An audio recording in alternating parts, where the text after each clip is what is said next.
why wouldn't you want your colleagues, people you spend time with, to be doing really well? Okay, you might want to do slightly better than them or a lot better than them, but why wouldn't you want them to do well? It's not enough that I succeed, everyone else must fail. I mean, just fuck off.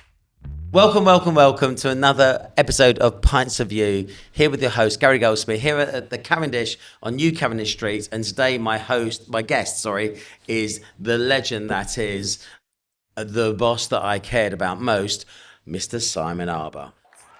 Hello. Actually, it's him and Bill, but we'll stick with the first. I'll take that. Okay, brilliant. So cheers, Simon. Cheers. Brilliant. And this is what we're drinking today is. Can't say a brand name because they haven't sponsored it, unless after Big Brother they want to sponsor it. In which case, is like you're saying, if not, we'll bleep it out. Okay, perfect, brilliant. Cheers. I had this for the first time last night. Very good. Brilliant, perfect. Simon, I will give you a proper introduction in a second. Okay. But in the meantime, as with all of my guests, me and ChatGPT go to war on creating a poem about you. Okay. You all right with this? Yeah, let's hear it. Strap him. Right.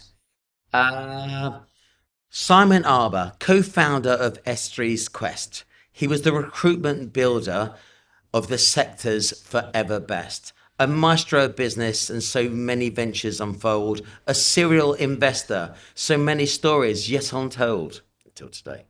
In the charity realm, his heart takes flight. Fundraising feats, the beacon of light. A polo star, thundering hooves on the field. Dance of grace, passion and power soon revealed. A petrol head's passion, the engines roar. Aston's roars, the spirit does soar. Simon Arber, a name held very dear. In life's grand tapestry, my mate, a true pioneer. He's a mentor, a friend, of that you believe. A bond of time and trials can't deceive. I give you sigh, he lives on the edge. My poem was shit, but he's a bit of a ledge. I give you Simon Arber. Do you know what? I've been actually quite good with those today. Yeah, that was a solid 7 out of 10. Trail. I thought it was going to be like a nut mix joke at some point. But you've done all right. I'll take that, and I think we're done. Can I be honest with you? If we got a producer who goes a little bit, wants to get in the spotlight. So there's so many things that we can talk about today. Thank you very much. For people who don't know you, Simon was the co-founder of SThree. He was the recruiter. He kept placing Bill, who couldn't keep a job, and placed him a couple of times. And in the end, they decided, should we just go and do this for ourselves? So I'd love to get that backstory of how you got to there. You're an entrepreneur in its truest sense, and what you brought to the SThree family, because I'll give it to you. You created something which was truly unique, and to this day will never be repeated. So many amazing people have come out of that farm, and we managed to keep so many of them on the inside pissing out, as opposed to be the outside pissing in, and that was down to what you and Bill did. The reasons why you think SThree became what it did. Your petrol head, and I bought a few cars off you. Polo. Romola thinks she's got the best polo team in the world, and I guess you think you do too. So I'd love that. It's down to the trophies you win. So we'll just we let that do the talking. Drop mic. We'll talk about anything else I've missed, anything else you think you'd like to add value, because a lot of people are going to listen to this side. Okay. A lot of people from recruitment and business because of what you've achieved. And the lessons you've learned in the world, because you've given me lots of advice. I mean, I'm a fruit bat, and I walk around with a massive self-destruct button, just for fun. And you give me lots of life lessons. So it'd be nice to learn some of that stuff. And then we're going to play some games. Okay. Are you up for this? Yeah, absolutely. Brilliant. So first things first, how did you find this amazing world of recruitment? How did you start, Alf? And long before the SThree thing or the Computer Futures thing ever started place? My history was one of following girls. Stalker? Yeah, basically. Okay. And I met a girl, and she was at university, and she got her first job in London. So I came to London. 1981, 3 million people unemployed. I had no qualifications at all. And getting any kind of job then was desperate. It was so difficult. The job was a kitchen porter. The first job I got was at Joe Lyons at the Barbican as a kitchen porter, then jobs, cleaning, but even those you were grateful for.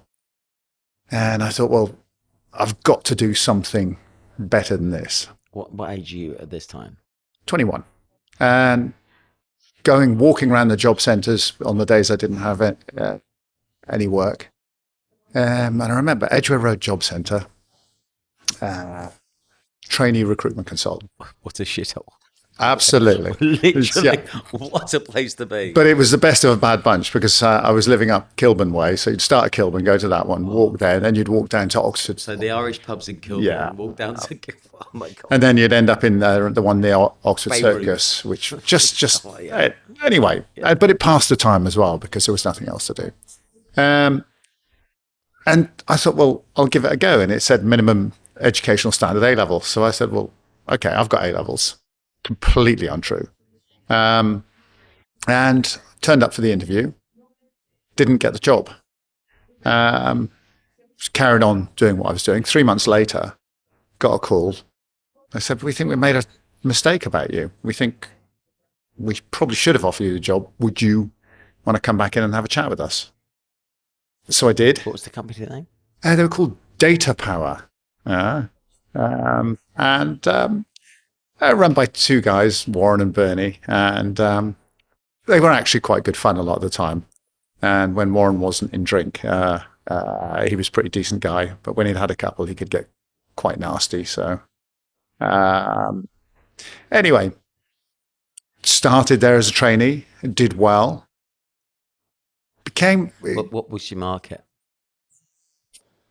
Cobra Kicks DB2. what exactly? Any CV, W1. any CV you could get your hands on. I mean, they would spend about threepence halfpenny a month on advertising. So I think the kids of today don't really understand this, right? So you used to advertise for a fake job, try to get a CV through the door, and then work that CV to the nth degree. Yeah, but you wouldn't be part of that. You'd basically, the two directors were working recruiters. They'd take the best stuff, throw you the scraps off their table, and then tell you to go and do something with it. And that's all you had, so that's what you did. And it was a good way of learning. And you learned quite early on that, what's a good candidate? A good candidate, someone who needs a job. That's the first thing. Someone who's not sort of capricious and difficult and so on. So people say, fantastic skill set, this, that, and the other. That person's a real pain in the arse, not that motivated to move and so on. So those kind of things, you quickly redefined what you were trying to achieve and what you were trying to look for and so on. And this is all pre-KPIs and Oh, working process or even systems, card boxes and... Absolutely. I mean, give you an idea that, I remember I've still got the old employment contract I had, and it was 10 days holiday a year. No surprise there. Your Germanic tendencies. So you've got paperwork going back billions. No. The Germans would start on 35 days holiday. But anyway, so even 1981, but the salary was £1,500 a year, which even then was an outrageously low base salary. It was, insulting. £1,500. And so it was in all but name a straight commission job. But it was a good school, and I worked with some really good people. And one of the guys that I used to work with back then, I'm still in touch with all the time. It was I actually enjoyed it quite a lot and was successful, and I ended up effectively managing the place, so the two owners could go and pursue other things, as in Golf, women, anything but recruitment. So and how old were you when you had that opportunity to do some leadership? 22, 23. It came on quite quick. It came on quite quickly because there was no one else. And so in that sense, it was quite meritocratic.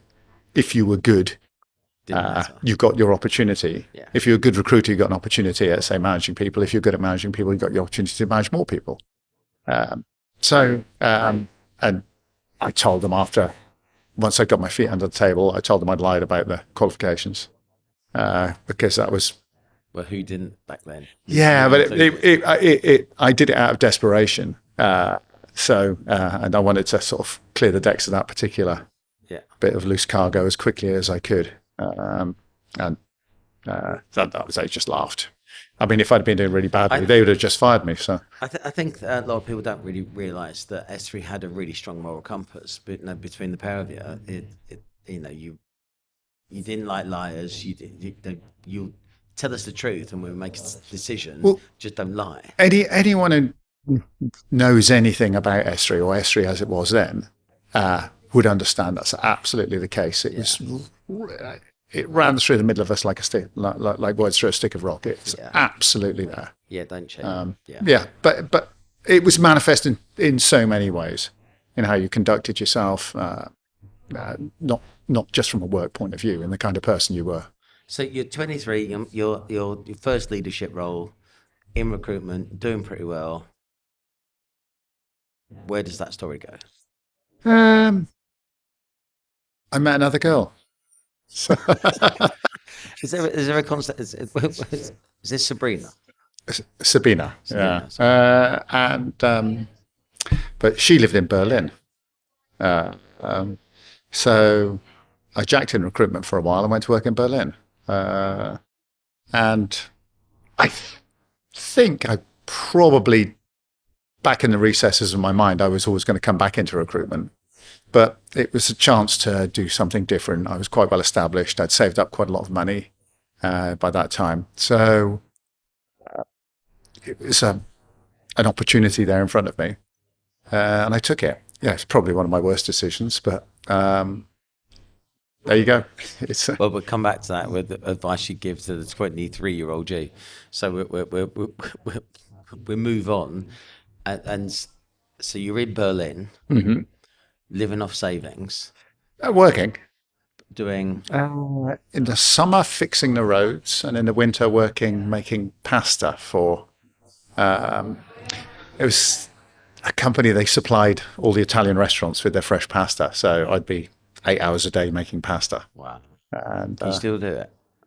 Yeah, I think so. It was quite monotonous. I mean, I just remember when you used eggs, to... flour, eggs. Flour, well, yeah, and eggs, you'd say do a 50 egg mix, and then you suddenly realise you've put 50 eggshells into the mix and 50 eggs into the wastebasket because you're working as an automaton and you've got one click out of step, and so then you have to quickly get rid of it all before someone sees and then you just say, oh, that batch of eggs was off or something like that. Yeah. So it wasn't, when people say that, they think it's some kind of artisan thing, like the Swiss chocolatier or something like that. Yeah, it wasn't. No, it was kind of machine operative with a little bit of dexterity. And at what point did you go, or do you sort of hanker back for the days of success, recruitment, fulfillment? Well, it wasn't really hankering because it was always there. And when you're that young, you feel you've got lots of options and you've got lots of time and so on. So you think, well, this is not going on forever.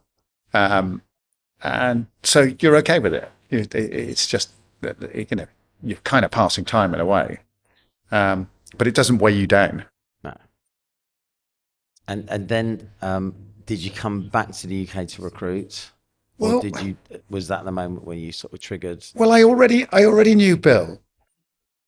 And I think... Well, can't keep a job, Bill. Yeah, I think we used to correspond, as in write letters, if I recall. And I think he said, why don't we set up a recruitment business? And I said, because you don't know anything about recruitment. And he said, no matter, I'll find out. And I said, okay, you go and work for 6 months for someone. And if you're any good, then we'll do it. You went to work for Mike Daunton at MDA. for 6 weeks. Yeah. And Mike still claims that he taught him everything he knew about recruitment. Well, that's probably true, because by the time he came off, he knew bugger all.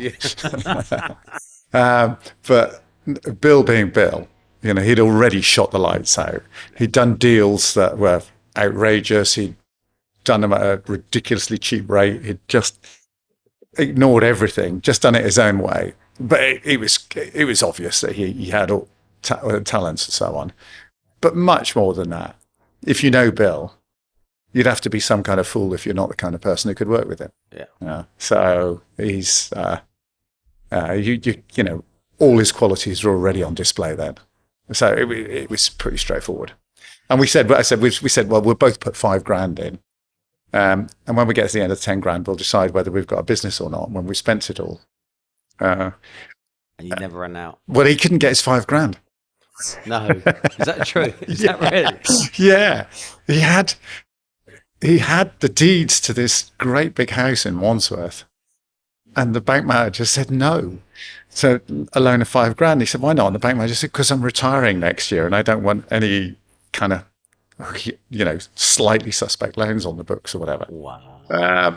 So anyway, the point is he got enough working capital up together, so it didn't matter. And we realised after a couple of days, really, I think we were about a week in, and we just both looked at each other, smiled, and went back to work, and that communicated, we're in.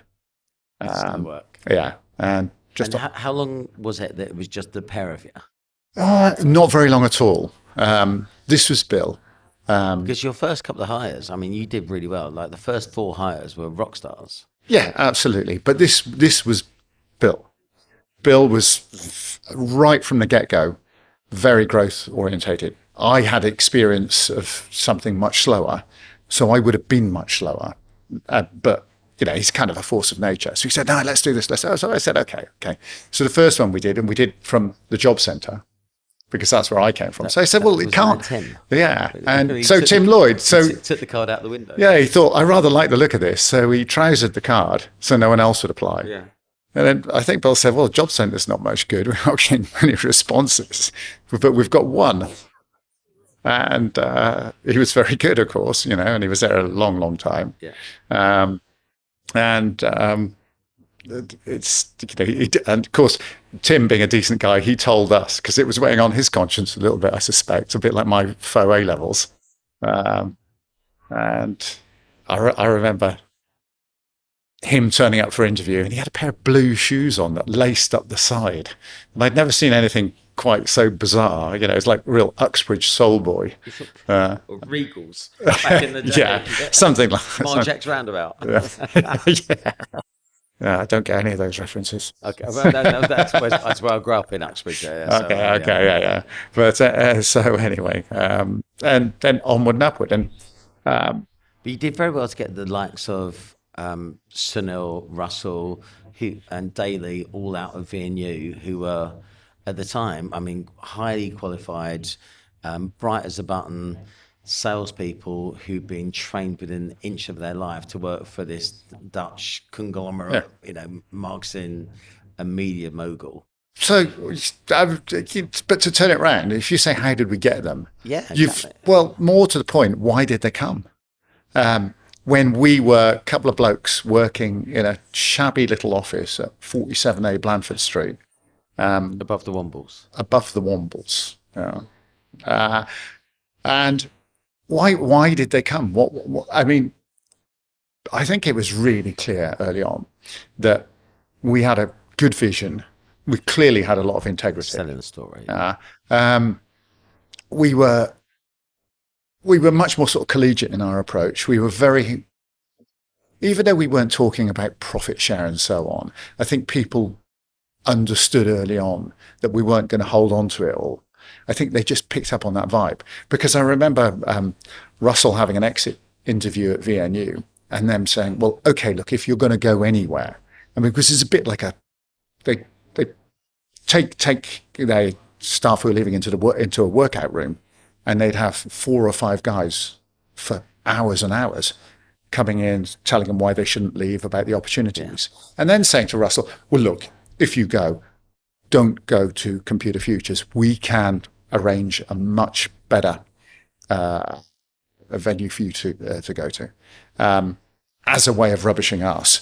But also, there was probably some truth in that from their point of view. That's probably the way they saw it. And God bless them, they stood firm, each and every one of them, and that decision paid off in spades. So the thing, I had to do something, create a presentation for some of the businesses I'm working with about building a culture where it's cool to be good, which I think you guys were brilliant at and created that. But a lot of people who we hired took a pay cut to work at Computer Futures. And people don't believe that today. It's like nobody actually bought anyone. They generally came in to buy into the future vision and the belief that there was a lot of people walking around with paychecks on their heads, right? It was embarrassing, but absolutely kind of brilliant. It doesn't matter what your basic is, it's actually what you earn. But the people were so smart.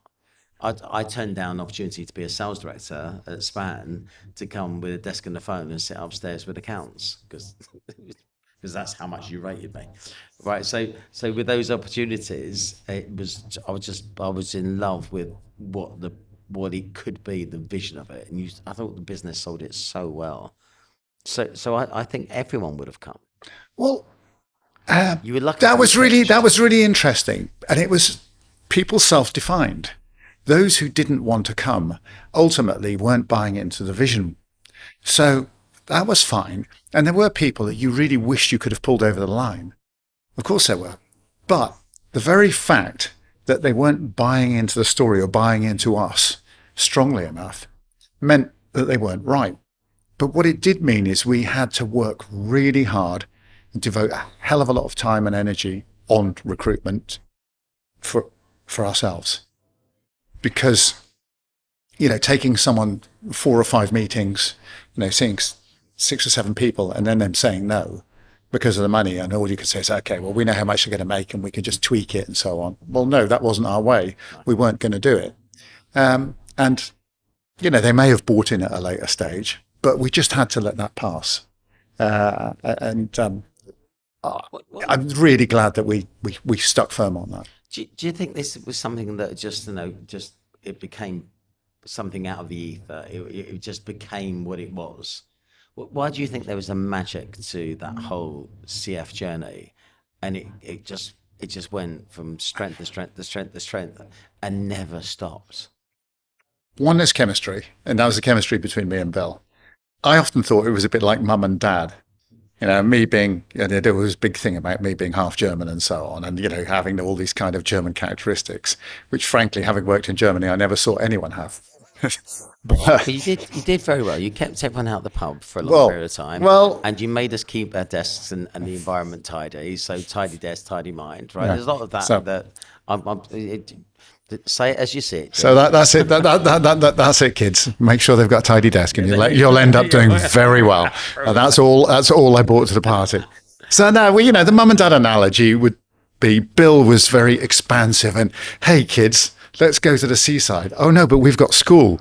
And I'd be going, no, you've got school. You need to do your homework before. And he'd go, no, there's a fantastic Punch and Judy show going on or something. So I don't know. It was that was the kind of thing. And there was love and respect. There was never, there wasn't tension. No. It was just different. And we did, and the thing is that when Bill and I set up SThree, or Computer Futures as was then, we were also living together.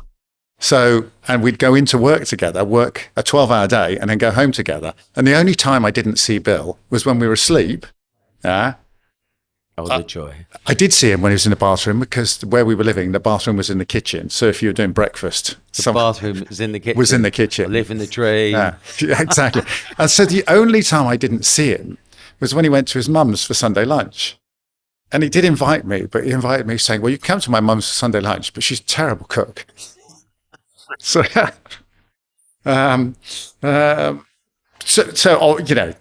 we clearly really liked each other. We were very different, but we acknowledged each other's skills and attributes and characteristics and so on early on. And of course, we had plenty of arguments and fights and so on. No, I apologise because I threw it out there, right? Because you are Mr. Process Systems, and that still today is the defining element to any business that has grown out of SThree. They are process bonkers. They know their numbers, they know their stats, they know their data. And Bill was this maverick. Why do we do that? Yeah. With nothing supporting it apart from a little hunch. Well, yeah, And then how accepting, did you make that out? accepting. You did realise with Bill, he always had the numbers down well. He's got a very good brain. He's got a good intellect.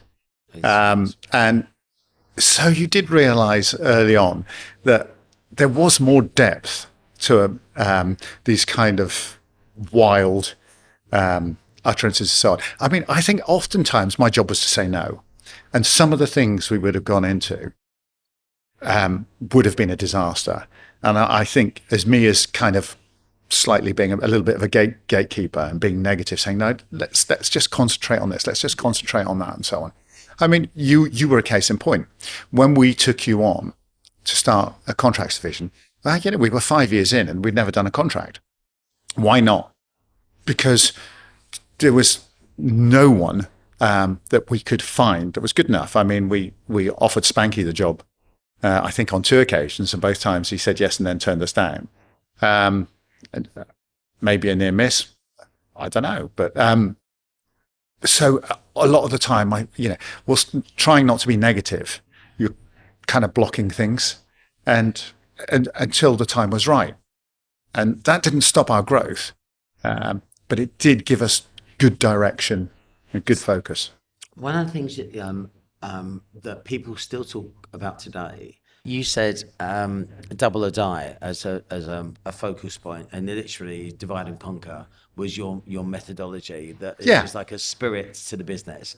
And if you have one business doing it, it's good. But if you get to 11 businesses doing it, and my biggest challenge as running one of the families was if the other 10 are all launching a new profit center, I need to get to 10 new profit centers to stay pari passu with everybody else. But this was your philosophy. Tell us if you could narrate what you did that day, because it changed people's lives. It's on the principle of, if you said to a kid, I'll give you 100 quid a week pocket money, or I'll give you 2 quid a week pocket money, but we'll double it every year, and the kid's 8 years old, take the double.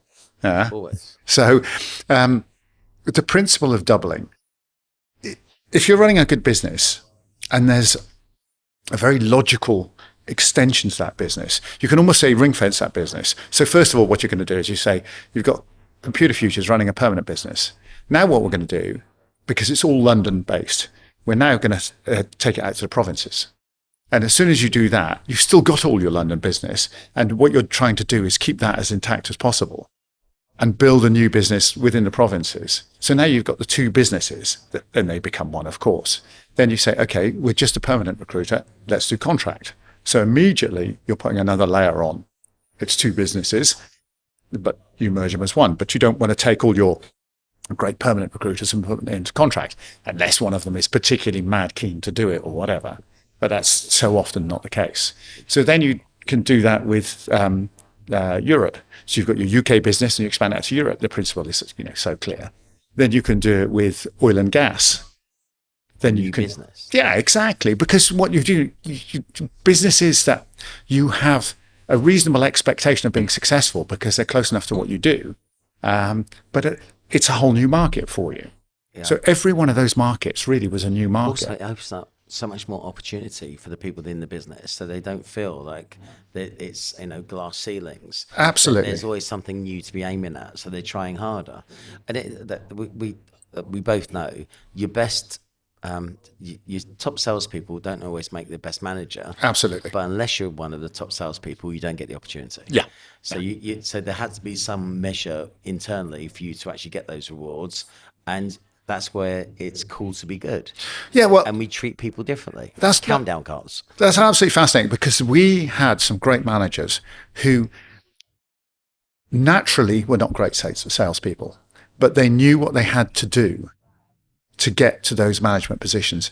and they did it, and God bless them for it, because it was more difficult for them, and they showed, they showed character. Yeah.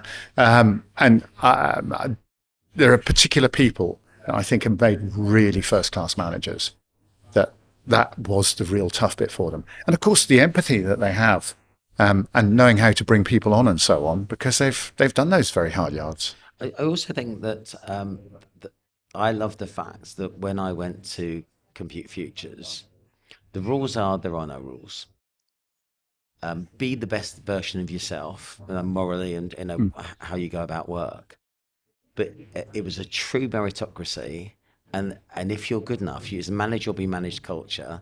And we wanted as many billing managers as we could get, because that was the only limitation for us, building companies and opportunities around people. And I had no idea how you created this whole culture where you basically got people on, and as they walked through the front door, everybody just wanted them to do well. It was crazy that everybody wanted everybody else to do well. Well, but if you hadn't worked in other environments, you probably wouldn't recognise that, because that should be a normal state of affairs, shouldn't it? Okay. I mean, why wouldn't you want your colleagues, people you spend time with, to be doing really well? Okay, you might want to do slightly better than them, or a lot better than them, but why wouldn't you want them to do well? It's not enough that I succeed, everyone else must fail. I mean, just fuck off. That's typical sales, though. Right? Yeah, well, those people, oftentimes when we weren't taking people from sales backgrounds, they didn't come with that kind of baggage. And you don't have to be part of that game. That should be the norm in business. I was slightly leading you onto that. When we went through an IPO, there were very few people who'd ever done that job before. So the CEO who hadn't, there was a few people in finance and the CFO, but there were very few people who'd ever done the job they were currently doing when we went through an IPO.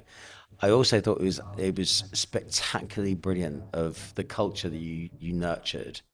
We didn't really have a lot of people who weren't willing to take on leadership roles. Everybody wanted the leadership role because that's where you got the goodies and the cred, and you got the home house memberships and all those great things.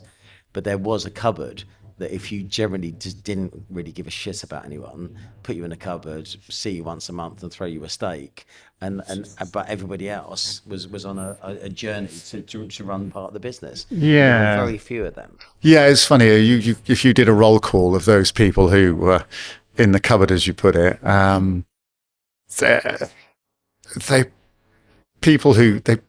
I can barely remember them, because they're people probably who build very well, but they just don't stand out in terms of the story, if you like. They're not the people when you're suddenly, driving along and they just suddenly pop into your mind. Oh, I wonder what such and such is doing, or, I hope everything's good with so-and-so. They don't tend to register. And I'm sure that we had people like that, and I'm sure we loved the billing that they did.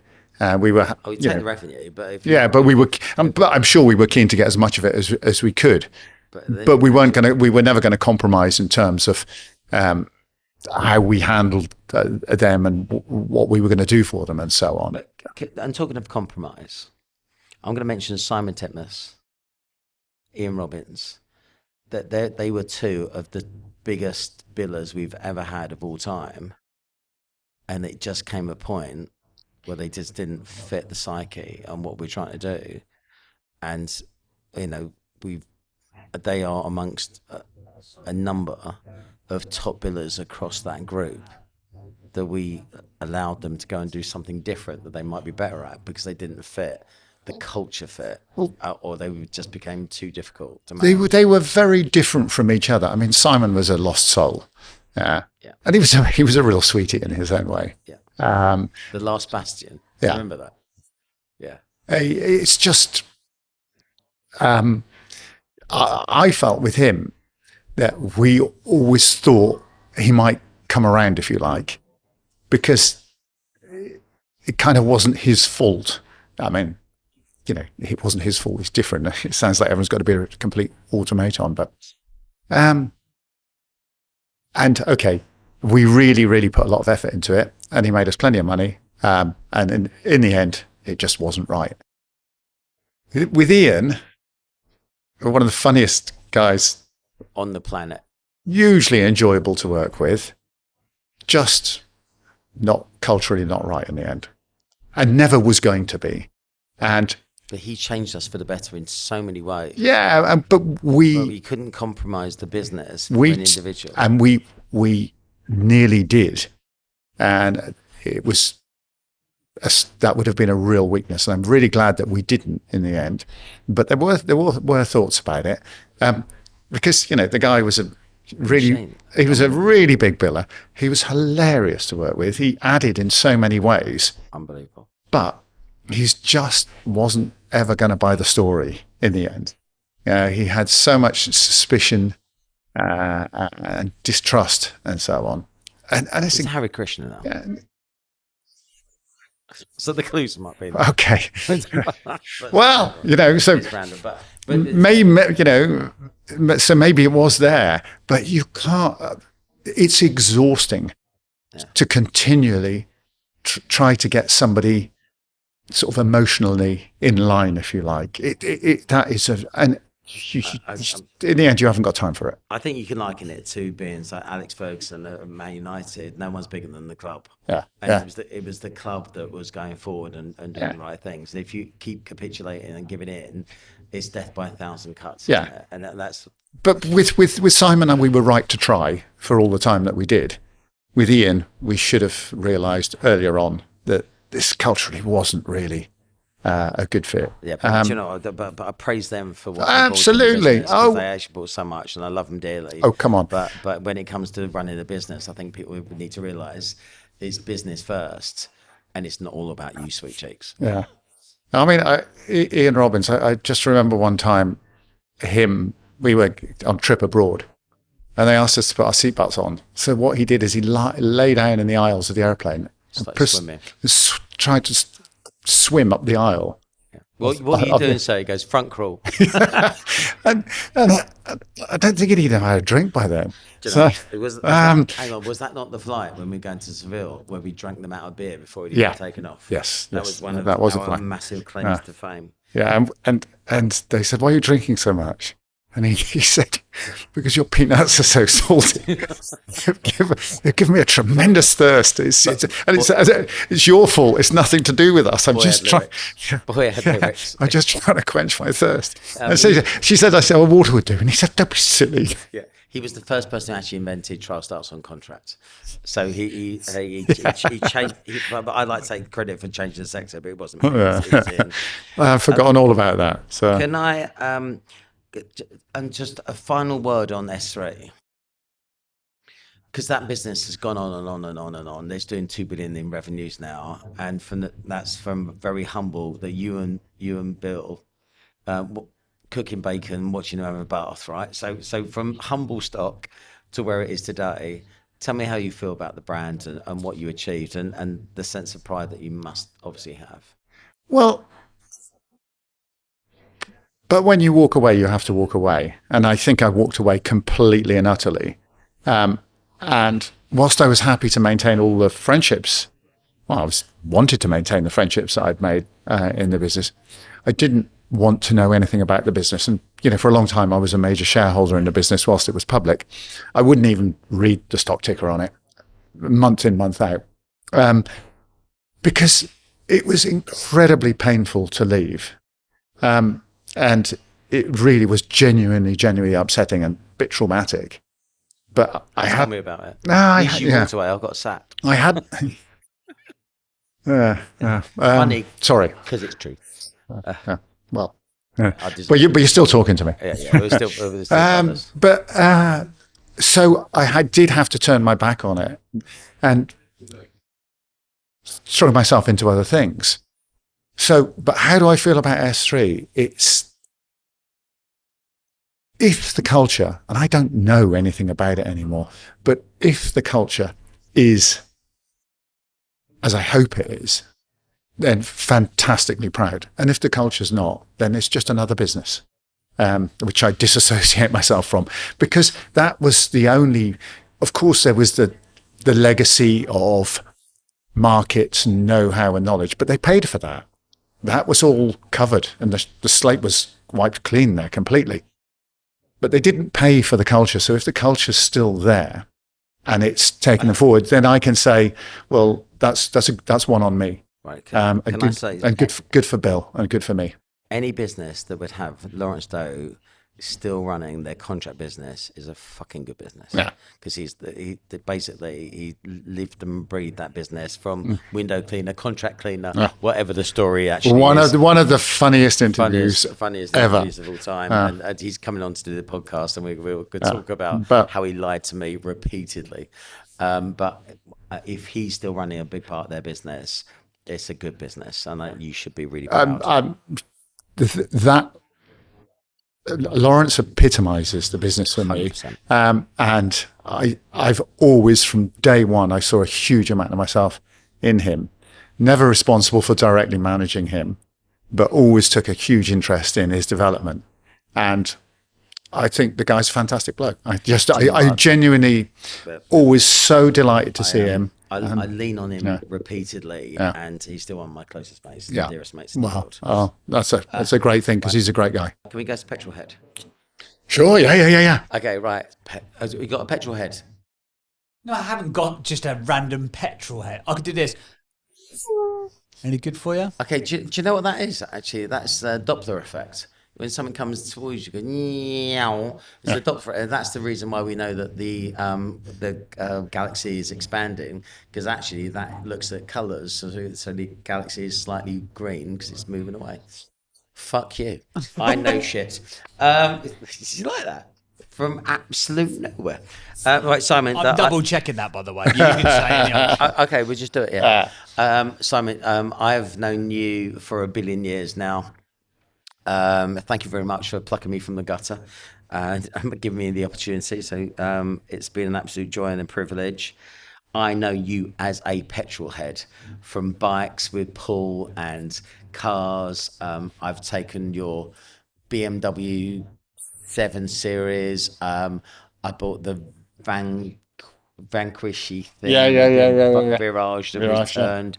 Literally. And when I had it in my house in Taplow, all of the windows in everybody's flats. Sandy Splat Lane. Sandy Splat. Oh, shut up. Do you remember that? I do. Do you remember that time that Simon Bill for all your clothes in the pool? A house that was all swimming pool. It was brilliant. It was steaming. And Max jumped in, still with his calipers and crutches. And sunk. And I had to jump in to save him. To save his life. And the only way I could save him was by standing on the bottom and holding him above my head and walking him to the shallow end. That was so funny. And people literally didn't bother putting the glass bottles anywhere, just chucked him in the pool. No, outrageous. Your house, your rules. Simon, Mark Heath stayed with me for 6 months when he went through his divorce. And do you know what he gave me at the end of it? A hedge trimmer. Now, I'll be honest with you. If you were to know me, that is not the gift you would buy at Gary Goldsmith. Right. So tell me about your love of cars and tell me where you are with cars, because it's. Did you not? I'm not sure if it was the chicken farm that became Romula's cookery school. Yeah. Or it became your cars. No, but we built significant garaging, I think the plural is, at home. For cars, and it's just it's about design, history, beauty. It's not oftentimes about sort of sheer performance and so on. I mean, I wouldn't want a modern Lamborghini or anything like that. That would kind of probably grate a little bit, but classic cars and so on. So let my emotional go. And I mean, most my everyday drives a Ford Ranger pickup because of the work that I do, and that suits me absolutely down to the ground. Best car I've ever had, but it's pretty much Astons and Ferraris.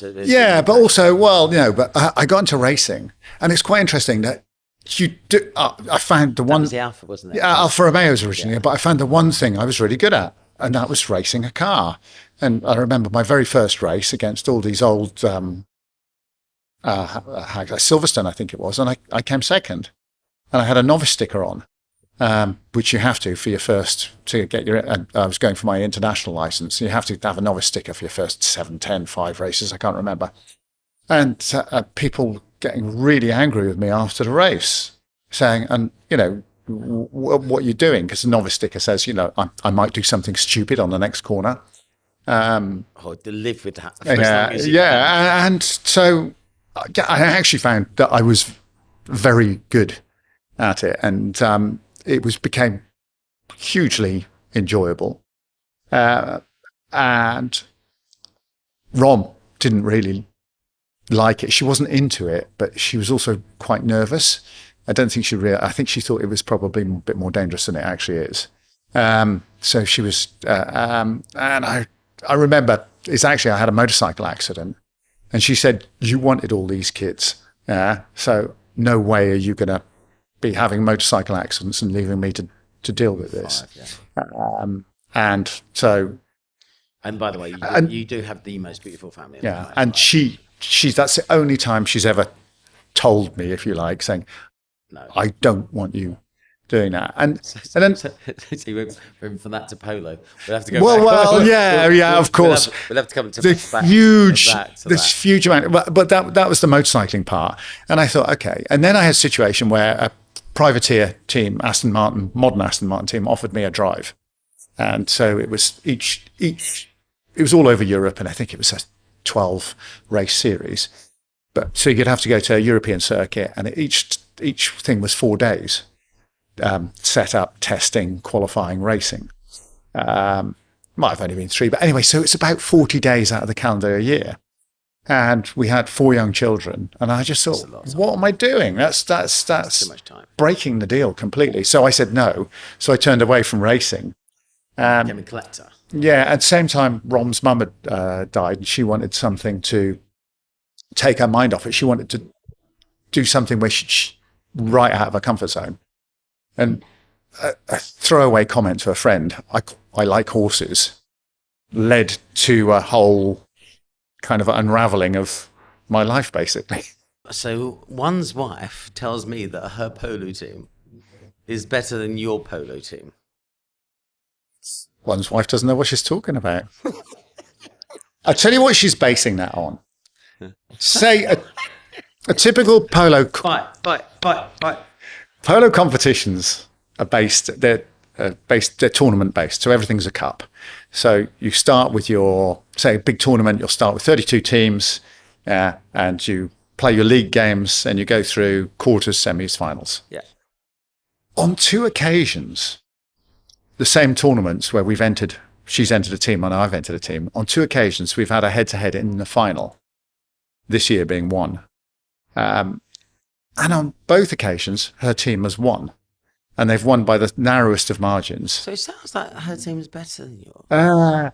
Well, excepting we are my team is the most successful, what's they call medium goal team, that there's ever been. It's on the record books. Okay, there's a tournament. There's a tournament called the Royal Windsor, and everyone wants. Where's that held? Right, that's held at Guards Polo Club, and everyone wanted to win it because the Queen would always watch the final and present the cup. And do you know how I know about this? Go on. Because Mum and Dad used to take me. Okay. So we used to watch, because obviously being massive royalists, but Mum and Dad, we used to go all the time. Okay. So my team have won it 4 times, including this year. And nobody else, I think twice, maybe 3 times is the most anyone else has won it in the modern era. It's the oldest of the polo trophies. And the Queen presented it twice. Once we won it just at the end of COVID, so she didn't present it clearly this year for obvious reasons. But Prince Edward did. But what was great was he'd obviously watched all the game, taken a load of notes, asked at the end really interesting questions about the game. So he, as a genuine enthusiast, rather than as a royal just going, how'd you do? Here's your trophy, bugger off. So we've done that, and it was particularly pleasing because in the final we were playing against UAE, and UAE, it's a state. They're unlimited funds. Yeah, of course. Huge, and they in the qualifiers we were in the same league as them, and it was the biggest ever margin I've lost by ever since I've been playing polo in the qualifiers to them. Wow. And so we came out all guns blazing, and we absolutely smashed them, and we were winning by a lot. They nearly got it back, but we absolutely took them apart. And it was all about captaincy and character. So there's two things I need to pick up here. One, I love the fact that it's so prickly at home about who's got the best polo team, and I will stir that pot, give it every given opportunity. Doesn't need any stirring, but that's but it doesn't stop me. And second thing, how on earth did you get away saying driving cars and bikes is really dangerous, and what I'm going to do is jump on a horse and actually just rattle around with blokes with sticks and these hard balls coming at you? Really, how on earth did you navigate that? You have still got lyrics, sweetheart. Because we did it together. So it's a joint enterprise. No, it's joint enterprise.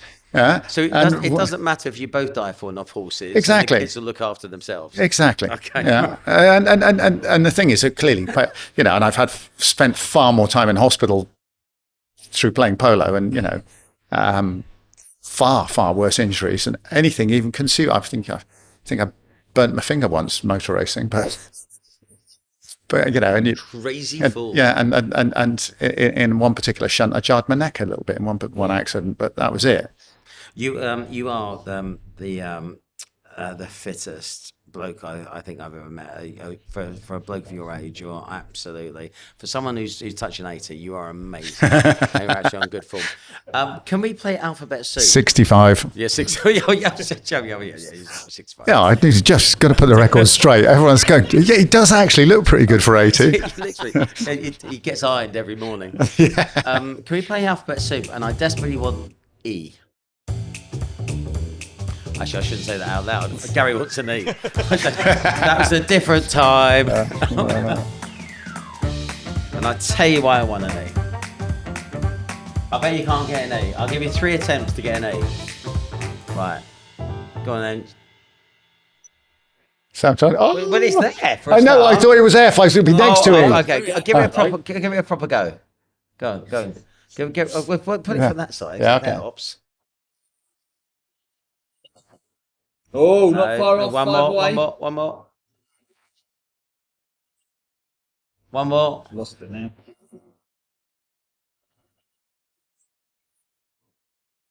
There we go. Ease are good. Remarkable how that happens. Ease are good. That's almost scary. No, it's brilliant. I want to talk about education, Si. Okay. We were. It was lovely, right? So it's nice the fact that we're all still mates, and it's so many of that SThree clan. We holiday together, we see each other.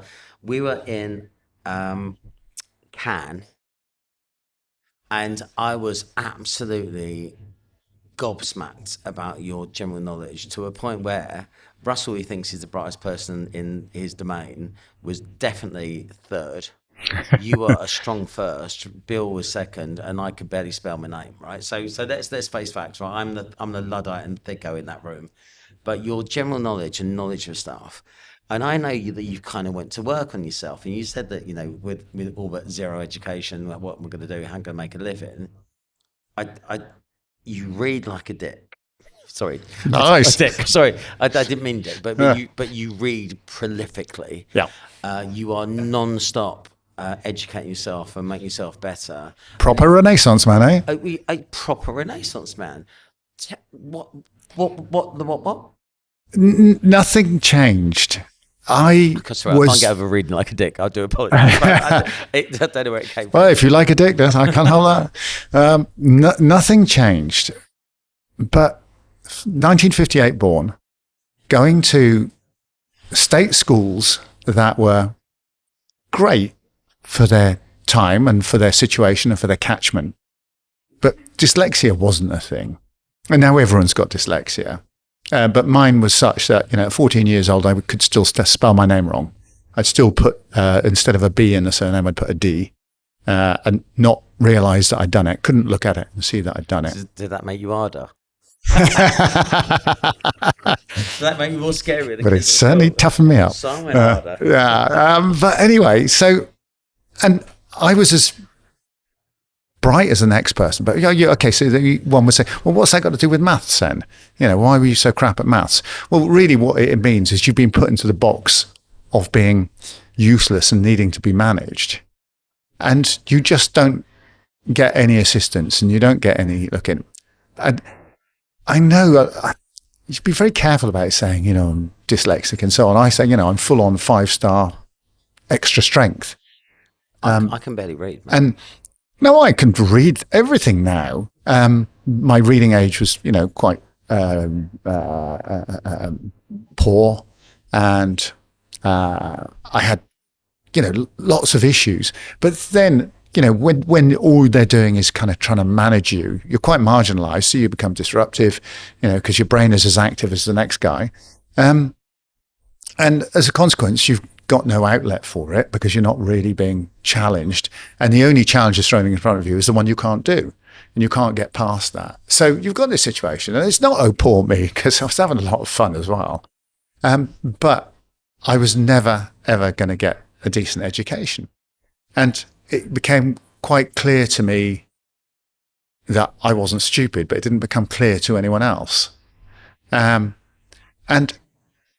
I was given I worked as a hospital porter, and it was one of the best jobs I ever had. It was a real proper commitment, enjoyable, and there were a whole lot of laboratories there. It was at the blood transfusion service in Bristol. And a guy, Dr. Lockyer, came along to me and said, and I used to just deliver his stores, his test tubes and stuff like that. And he said, "You're obviously bright. Do you want us to send you to college and you can train to be a lab technician?" And I'd already decided I was leaving to London for, stalking a girl. So I couldn't take it up. But, I had my opportunities to do things like, and, how brilliant that someone would take the trouble to notice and come to you, a doctor coming to a porter. Wow. And saying, and that was why it was white coats versus blue vests. Oh, but the great thing was, as a porter in Southmead Hospital at the blood transfusion porters wore white coats. So when we went for lunch, we used to pretend we were trainee doctors. And it was just brilliant. So honestly, the bonuses of that job went on and on. Not long for the world, but make the most of it. Yeah. So anyway, but so you educated yourself. Yeah, you took it upon yourself to start reading. Yeah, my dad always read. My dad would say, read anything and everything. And he was, always brilliant at learning languages and so on. He was fluent at 5 languages, and so I was never against education or anything like that. I just couldn't do it. It was just too difficult. And then when you can do it at your leisure and so on, and I always read everything. And of course, no one's putting me to the test for spelling or anything like that. And I promise you that, spell check has changed my life. I love, writing, even if I do the WhatsApp, I punctuate it properly and spell it correctly and so on. And don't use any kind of abbreviations because it's not bad, is it? It's just, I enjoy it. So, and it's given me that confidence.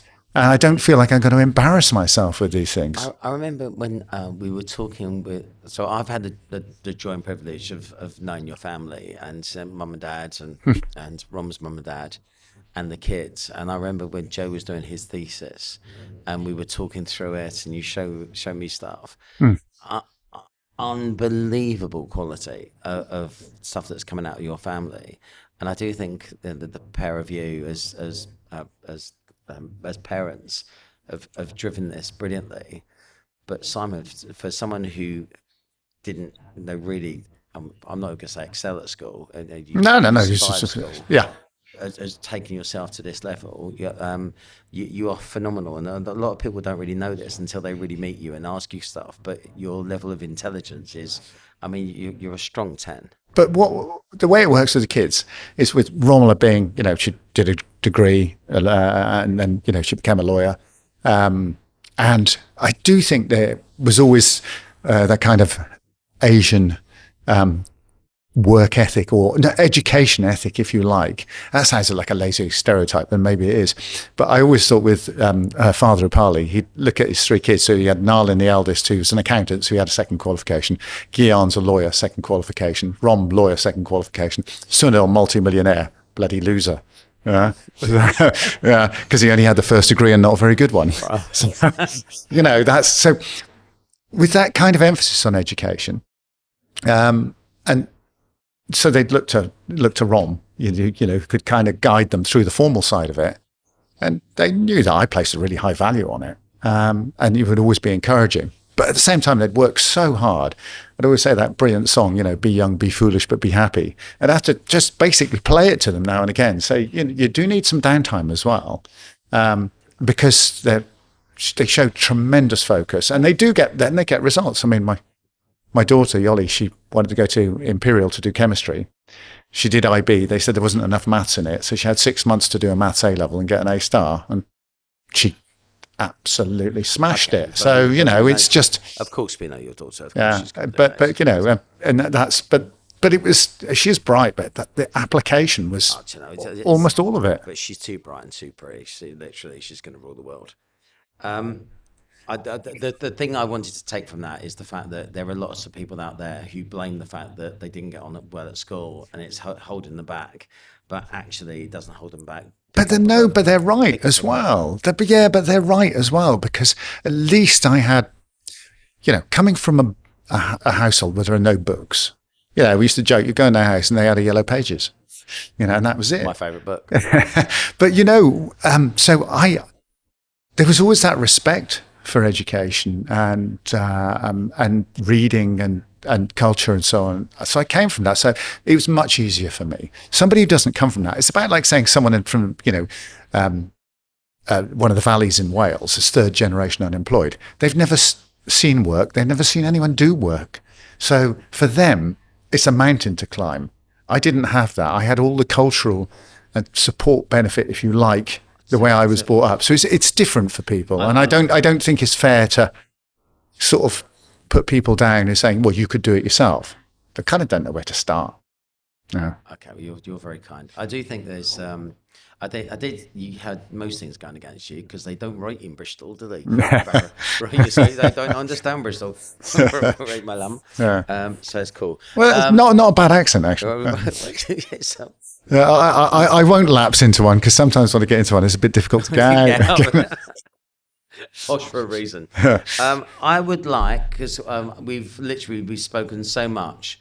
I'm guessing you didn't do any homework, because you wouldn't do that. You haven't done 2 truths and a lie, have you? I'm very happy to give it a go, because I've got, it's all there in my head. Oh, okay. So we're not going to. So I'm thinking in terms of time, we could do Desert Island and do a quick fire round, and then do 2 truths and a lie, and we're done. How's that? Perfect. We got that. Okay, right. So let's go to a desert island. Okay. I'm there. Imagine me in the yeah. Brilliant. I'm camping up. No. I've got visions of the Jungle Book actually now. Right. So quick fire round. Okay. And it's quick fire. Okay. 1 wish. That's so unspecific. 1 wish. One wish. Okay, let's start again, because that's so inspecific. Yeah, but that's how I roll. Okay. 1 wish. 1 wish. Make sure I precede all my children. In death. What, to the food queue? I had no idea where you're going. 1 prediction. That things are going to get very shitty, even more so than they are. But things can only get better, because Labour are going to get in. And I'm hanging on by my fingernails. I'm so upset by so much at the moment. So my prediction is, come on, Labour, and be all the things we know you can. That's my prediction. And it's not even a big prediction. It's basically a fact and a shoe-in. But it matters so much. I actually thought Tories were kind of going with a bounce back, but Rishi's just absolutely just fucking lost his fucking head. Right, best moment you've ever had? Can't say children and marriage. Okay, best moment I've ever had. Still, Yes, no, it's how about payday for and it's S3? no, it's Judge. very fresh in my mind. The final whistle of the final of the Royal Windsor this year, with Rom coming racing towards me, and all the guys just jumping off our horses and jumping around and hugging each other, and just hear unbridled joy, no pun intended there, but we all played above ourselves, and it was just sublime, and it's what you do sport for. And I've got loads of things that I would just reference Rom again and again and again, but that's not so interesting for this. So that's where we're at. And any people who play competitive sport know that's what drives you on. No, at any level, even watching it, or your kid scoring a goal or something like that. It's just why you've bothered to go through all the pain. Love it. Right, you have to, right? You have to have a tattoo. What would it be of? I don't know how many letters it is, the old dyslexia kicking in. It would be, "This is not a tattoo." Oh no, the human body is so beautiful. What are we doing? That's insane. At all its ages, with all its wrinkles. Bullshit, no, it's hideous. It's hideous. I am a tattoo racist. I am. My body deserves decorating. Okay, let it go. One do-over.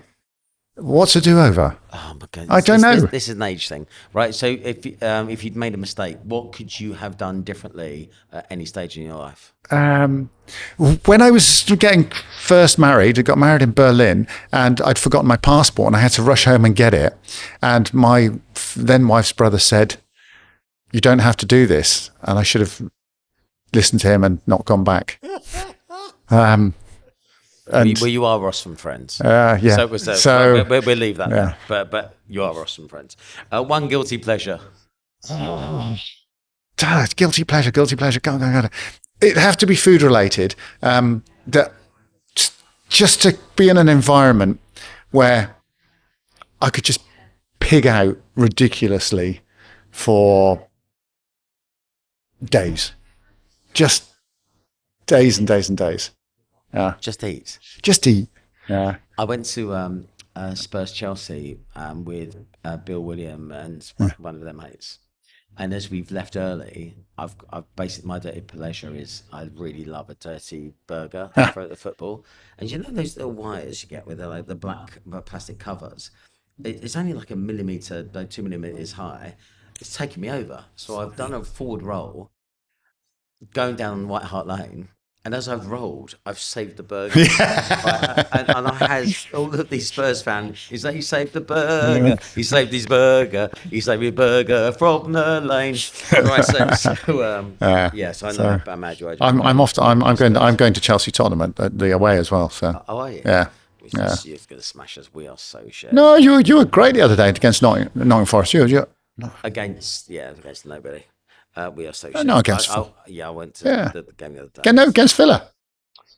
Villa, we were good. No, you're really good. There's something going on there. It'll come together. It'll just take a while. I'm not entirely. I think you're very generous. No. I went at the weekend, and we left at half time and went to the Ivy. And, that's a good call. That's a good call. Yeah. One sporting victory you wish you had had. So you could have been the sportsman who'd done something. I would have to be running. I loved sprinting, and both Rom and I, we were 200-meter runners. And I just wish that I'd have taken it further. I was never good enough to win. I was always going to, I could be podium, but there's always going to be someone better than me. So hopefully the better than me guy was Crook that day. Yeah, perfect. And so that would have been... Went down like a bag of spanners. I could have just for 200 meters. Usain, what's his face? Yeah. And even if it was just at county level or something like that. One person you wish you could have met or would like to meet. Charles Dickens. That is random. No one said that. No, Charles Dickens. Because I love. It was just the J.K. Rowling. Yeah, fine. But I love London. I love history. I love Dickens, and he was not just a great writer, he was a great orator, he was a great presenter. he loved nothing better than to read his own works and so on. So he would have genuine entertainment value. He'd know how to entertain you, and it was all there. I think Charles Dickens, I think he's the 5th most valuable signature autograph you can have in the world. I better practice it then. Okay, I'll have a go. One food stuff that you have to read for the rest of your life. If you don't say curry, I would have to say, no, not even food stuff. I'd be even more specific than that. Dal. Rom's Sri Lankan dal would be the one thing. Yeah, because it could be a curry, but if it didn't have Rom Sri Lankan dal in it, so what's the point? So, yeah. I love the fact you're so in love. One luxury item you can't live without. Tweezers. Those wild, and then, monobrow. Yeah, exactly. Well, I don't suffer from monobrow, but every now and again you look at it and you think, you look like a bloody shrimp on a Barbie there. So that needs to be that needs to be addressed. Literally, since you left the Pet Shop Boys, you've come on and on and on. Right, so should we just finish with 2 truths and a lie? Ooh. So here's the gig. Okay. I will put 100 quid of my money up. Okay. To any charity of your choice. Okay. You have to say 2 truths and 1's a lie. If I can't spot the lie, I send you money. Okay. Right. I've never had sex. Can we have some music? Okay. While he's thinking, yeah. No pressure. No pressure. I've never had sex with a man. Fuck me. He has gone in strong. Right, can I say? He has gone in right strong. I don't know where you're going with that, because I'm probably going to say that's the lie. You can say what you want. Okay. Okay. I didn't see that coming.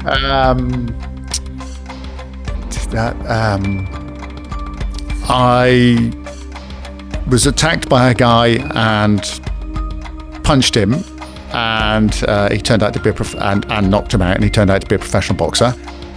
And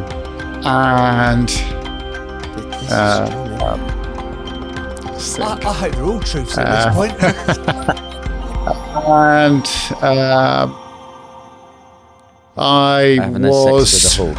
I was stabbed right through the wrist by a member of my family. All right, but the last one I know is true. I'm going to leave the tension music up just because I think it'll hook people. They'll want to know the truth now. Should we just leave it here and just have a cliffhanger? Oh, it's a cliffhanger. Join us next time. I don't think you've knocked out a boxer. You have had sex with a man. How did it go? No. I said I haven't. I haven't. Yeah, so that's the truth. I know you've been stabbed. So the only one I can guess is that I haven't knocked out. You Yeah, haven't knocked out a boxer. that is the lie. He wasn't a professional boxer. He was a professional thug. He had a criminal record for affray, 2 for GBH and 1 for ABH. Come aside, we've all been there. But he wasn't. We've all been. He wasn't a professional. It's lovely that you and Gary are still friends, though. After all of that and the punch up. So I ended up in court, in Crown Court. Yeah, we've all been there. On a charge, and it got thrown out. So we've all been there.